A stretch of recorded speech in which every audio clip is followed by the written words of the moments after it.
Guys, তোমরা দেখতে পাচ্ছ একটা মিনিকেট চালের বস্তা নিয়ে আছি আমি। তোমরা হয়তো ভাববে আমি মিনিকেট চালের বস্তা নিয়ে এত গরমে আমি কি করব। ঠিক আছে, দেখতে থাকো বন্ধুরা। এই মিনিকেট চালের বস্তা দিয়ে আমি একটা অনেক দরকারি কিছু জিনিস বানাতে পারি। তোমরা দেখতে থাকো। এই বস্তাটাকে আমরা কাট করে নিতে পারছি। কাট করছি,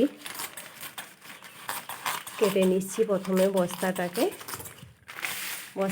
এইভাবে দু সাইড করে আমরা কেটে নিচ্ছি। প্রথমে এই বস্তা দিয়ে অনেক প্রয়োজনীয় জিনিস তৈরি করা যেতে পারে। ফেলে দেওয়া অপ্রয়োজনীয় জিনিসগুলো আমরা বিভিন্ন কাজে লাগাতে পারি।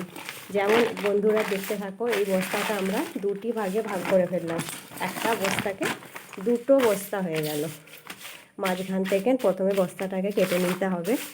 কেটে নিয়ে এরকম দু ভাঁজ করতে হবে বস্তাটাকে। এই যে আমরা দু ভাঁজ করে বস্তাটাকে মুড়ে নিলাম। এই একটা পার্ট আর এই একটা পার্ট, দুটো সেকেন্ড পার্ট, দুটো পার্ট তৈরি করে নিলাম বস্তাটা। এই যে বস্তাটা দুটো ভাগ হয়ে গেল, এই একটা এই একটা।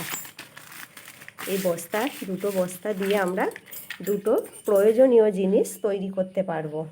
দেখতে থাকো বন্ধুরা। এই বস্তাটা এই ওপরের অংশ থেকে কিছু অংশ কেটে নিলাম। এই 2 ইঞ্চি মতো কেটে নিলাম। কেটে এই অংশটা বাদ দিয়ে দিচ্ছি, কিন্তু এই অংশটা আমরা ফেলবো না। এই অংশটা আমরা কাজে লাগিয়ে দেবো। ঠিক আছে, একটা অংশ কেটে নিলাম। আর একটা বস্তার এই রকম 2 ইঞ্চি থেকে আমরা কেটে নেব। কেটে বাদ দিয়ে দেবো বস্তাটা থেকে। এই যে এইভাবে আমরা বাদ দিয়ে দিলাম বস্তাটা দুটো অংশ, এই একটা এই একটা। এবার বুঝতে পারছো নিশ্চয়ই বন্ধুরা, আমরা এই বস্তাটা দিয়ে কি তৈরি করতে পারি। এই বস্তাটা দিয়ে আমরা প্রয়োজনীয় জিনিস, মানে যে কোনো জিনিস সংগ্রহ করতে পারবো। একটা ব্যাগ তৈরি করতে পারবো এই বস্তা দিয়ে। এমন একটা জিনিস সংগ্রহ করতে পারবো যে এই ব্যাগের সাহায্যে আমরা জিনিসপত্র নিয়ে যেতে পারবো।